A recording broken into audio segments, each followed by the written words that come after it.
Nespečnost izčrpava celo naše telo, jemlje nam energijo za življenje in slabo vpliva na naše zdravje.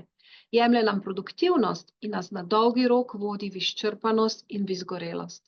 Rada bi danes z vami podelila 3 manj znane načine, kako se lahko trajno rešimo nespečnosti. Prvi slabo poznan način je to, da se trajno rešimo nespečnosti, je ta, da ljudje preprosto ne razumemo, da je nespečnost, ki jo mi danes doživljamo, lahko povezana tudi z našo preteklostjo, ki je že zdavnaj mimo. Nespečnost je lahko posledica stresnega dogajanja, ki ga doživljamo v tisti dan, tisti teden, tisti mesec. V mnogih primerih, ko gre za hudo nespečnost, pa je ta povezana še s čim drugim kot samo dogajanjem, ki se trenutno dogaja v našem življenju.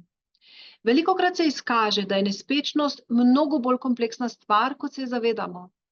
Na nespečnost, ki jo doživljamo danes, lahko izjemno močno vplivajo stresne situacije, ki smo jih doživeli v preteklosti, ki so že zdavnaj mimo. In če se hočemo rešiti nespečnosti, je potrebno razmišljati, kaj iz naše preteklosti je bilo toliko težkega, da bi nam lahko pustilo posledice take, da so se vtisnile v naše telo, v našo podzavest in da še danes čutimo njihov vpliv. Razmišljati je treba, kje se je stres iz preteklosti zapisal v telo in je ostal na podzavestnem nivoju ujet v telo.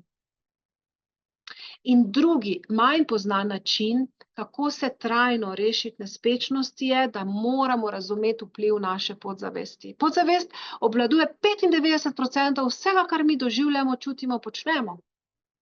In naše telo in naša psiha sta neločljivo povezana in ne moramo narediti meje. Aha, tu je naša psiha, od tu naprej je pa naše telo. Vse je povezano, prepleteno in če res ne moramo spati, je treba to povezanost razumeti. Povezanost našega zavestnega in našega podzavestnega dela uma. In velikokrat je podzavest tista, ki nam ne dovoli spati. Namreč v naši podzavesti je shranjeno čisto vse, kar smo kadarkoli doživeli, tako lepo kot slabo.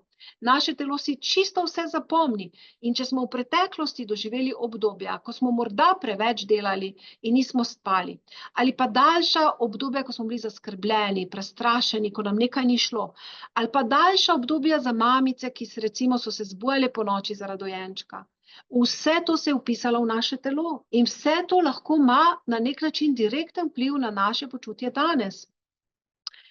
Včasih nam spanje vzamejo tudi čustvene situacije, ki jih doživimo, recimo smrt nekoga, ločitev nekoga ali katerakoli druga močno čustvena situacija, ki smo jo doživeli. In pri tem ni pomembno, koliko mesecev je minilo, koliko let ali desetletij je minilo od tega. Ker ko se enkrat stres vpiše v naše telo, ostaja v njem. Dokler ga na nek poseben način ne očistimo iz telesa. In tudi to se da. In zato sem danes tukaj z vami, da vam to pokažem. Najprej pa še tretji način, kako se trajno rešiti izgorelosti. Torej, miren in trden spanec zahteva mirno telo in mirnega duha. Trden spanec je blagoslov, ki ga razumemo šele takrat, ko daljše obdobje ne moramo spati. Zato je pa potrebno poskrbeti za vse, kar naše telo potrebuje. Zatemnjen prostor, tišino, želodec, ki ni preobremenjen s hrano, športno aktivnost. Poleg tega, da poskrbimo za svoje telo, za potrebe telesa, pa je potrebno poskrbeti tudi za umiritev našega uma pred spanjem. In včasih je umiritev uma pred spanjem dovolj, da spimo. Včasih pa je potrebno naš umiriti tudi tega, kar je že od dolgo nazaj v njem. Saj je treba izbrisati stare občutke.